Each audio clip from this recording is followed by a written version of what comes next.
નમસ્કાર મિત્રો, જીવનમાં દુઃખ આવે ત્યારે આપણે તૂટી કેમ જઈએ છીએ, દુઃખી કેમ થઈ જઈએ છીએ? કારણ કે આપણે દુઃખને સાચી રીતે સમજતા નથી મિત્રો. આપણે દુઃખને દૂર કરવાનો સાચો પ્રયત્ન કરતા નથી. આપણે તેને સમજવા કરતાં તેનાથી ભાગવાનો પ્રયત્ન વધારે કરીએ છીએ. મન હંમેશા એવી જગ્યા શોધે છે જ્યાં માત્ર સુખ હોય, આરામ હોય, મજા હોય.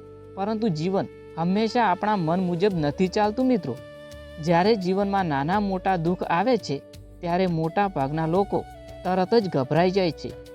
કોઈ એકલતા અનુભવવા લાગે છે, કોઈ પોતાની જાત પર શંકા કરવા લાગે છે, કોઈ નસીબને દોષ આપે છે.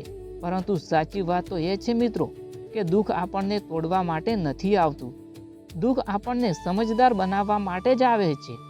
જો તમે ધ્યાનથી જુઓ તો જીવનમાં જે લોકો સૌથી વધુ મજબૂત બન્યા છે ને, તેઓએ દુઃખમાંથી ભાગવાનું શીખ્યું નથી, પરંતુ દુઃખમાં જીવવાનું શીખ્યું છે. કારણ કે દુઃખ એક શિક્ષક છે મિત્રો. તે આપણને બતાવે છે કે કોણ આપણું છે, કોણ આપણું નથી. તે આપણને અંદરથી મજબૂત બનાવે છે મિત્રો. તે આપણને જીવનની હકીકત સમજાવે છે. આપણે શું કરીએ છીએ જ્યારે બધું સારું ચાલે છે? ત્યારે આપણે જીવનને માત્ર મજા સમજીએ છીએ.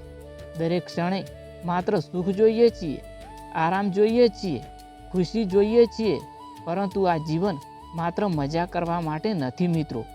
આ જીવન સમજવા માટે મળ્યું છે, પોતાના મનને ઓળખવા માટે મળ્યું છે, મુશ્કેલીઓમાં પણ શાંતિથી જીવતા શીખવા માટે મળ્યું છે મિત્રો. જો માણસ માત્ર સુખમાં જ જીવતો રહે તો ક્યારેય તે મજબૂત બની શકતો નથી મિત્રો. કારણ કે સુખ ઘણી વખત માણસને બેદરકાર બનાવી દે છે, જ્યારે દુઃખ માણસને ઊંડો બનાવે છે, રહસ્યમય બનાવે છે. દુઃખ આપણને પોતાની અંદર ઉતરવાનું શીખવે છે મિત્રો. તેથી જીવનમાં જ્યારે પણ મુશ્કેલ સમય આવે ત્યારે તરત જ તૂટી જશો નહીં, પણ પોતાને પૂછો, આ દુઃખ મને શું શીખવવા માટે આવ્યું છે?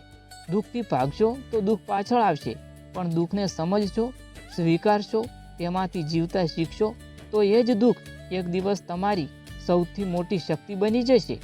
જીવનનો સાચો અર્થ માત્ર હસવામાં નથી મિત્રો, પરંતુ રડીને પણ ફરી ઊભા થવામાં જ છે. ધન્યવાદ દોસ્તો.